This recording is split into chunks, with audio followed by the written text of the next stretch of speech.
Hi hello ನಮಸ್ತೆ. ನಾನು ನಿಮ್ಮ ಪ್ರೀತಿಯ ಆಟೋ ಸುರೇಶ್. ಸ್ನೇಹಿತರೆ, ಇವತ್ತು ಮೈಸೂರಿನ CKC ಸ್ಕೂಲಿನಲ್ಲಿ ಸರ್ಕಾರಿ ಆದರ್ಶ ಶಾಲೆಯ ಪ್ರವೇಶ ಪರೀಕ್ಷೆ ನಡೀತು. ಆ್ಯಸ್ ಎ ಪೇರೆಂಟ್ ಆಗಿ ನಾನು ಕೂಡ ಅಲ್ಲೋಗಿದ್ದೆ. ನಾನು ಹೋದಂಥ ಸಂದರ್ಭದಲ್ಲಿ ಪ್ರತಿಯೊಬ್ಬ ಪೋಷಕರ ಮನಸ್ಸಿನಲ್ಲಿ ನನ್ನ ಮಗು ಚೆನ್ನಾಗಿ ಬರೆಯುತ್ತೆ, ನನ್ನ ಮಗುಗೆ ಸೀಟ್ ಸಿಗುತ್ತೆ ಅನ್ನೋ ಫೀಲಿಂಗ್ ಇದ್ದೇ ಇರುತ್ತೆ, ಎಸ್ ಅ ಕಾಮನ್. ಆದರೆ ಈ ಬಾರಿ ಸ್ವಲ್ಪ ಸಂಖ್ಯೆ ಜಾಸ್ತಿ ಇತ್ತು, ಅಂದರೆ ಬರೆಯುವ ವಿದ್ಯಾರ್ಥಿಗಳ ಸಂಖ್ಯೆ ಜಾಸ್ತಿ ಇದ್ದಂಗೆ ಕಾಣ್ತು. ನನ್ನ ಪ್ರಕಾರ ಏನಿರ್ಬೋದು ಅಂತ ಯೋಚನೆ ಮಾಡಿದೆ. ಒಂದು ಆದರ್ಶ ಸ್ಕೂಲಿನ ಸೌಲಭ್ಯಗಳು, ಅಲ್ಲಿನ ಶೈಕ್ಷಣಿಕ ವ್ಯವಸ್ಥೆ, ಆ ಶಾಲೆಯ SLC ಮಕ್ಕಳ ಫಲಿತಾಂಶ ಕೂಡ ಕಾರಣ ಇರ್ಬೋದು.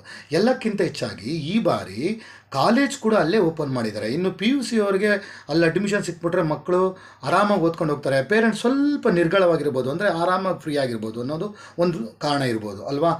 ಆದರೆ ನಿಜವಾದ ಕಾರಣ ಏನಿರ್ಬೋದು? ನನ್ನ ಪ್ರಕಾರ ಇವತ್ತಿನ ನರ್ಸರಿ, LKG, UKG ಖಾಸಗಿ ಸಲಹೆಗಳ ದುಬಾರಿ ಫೀಸ್ ಕೂಡ ಇರ್ಬೋದು, ಹೌದಲ್ವಾ?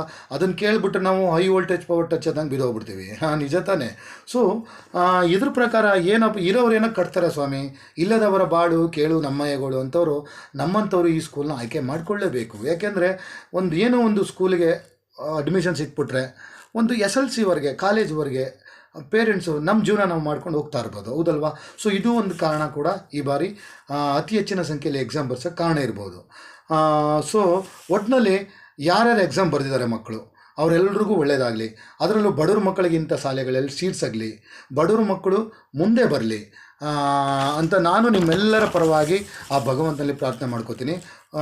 ಎಲ್ರಿಗೂ ಒಳ್ಳೆಯದಾಗಲಿ, ಒಳ್ಳೆಯದನ್ನೇ ಮಾಡೋಣ. ಇವತ್ತು ನಾನು ಮಾಡಿರೋ ವಿಡಿಯೋ ಇಷ್ಟ ಆದರೆ please like, follow and subscribe. ಜೈ ಕನ್ನಡಾಂಬೆ, ಜೈ ಕರ್ನಾಟಕ ಮಾತೆ, ಭಾರತ್ ಮಾತಾ ಕಿ ಜೈ.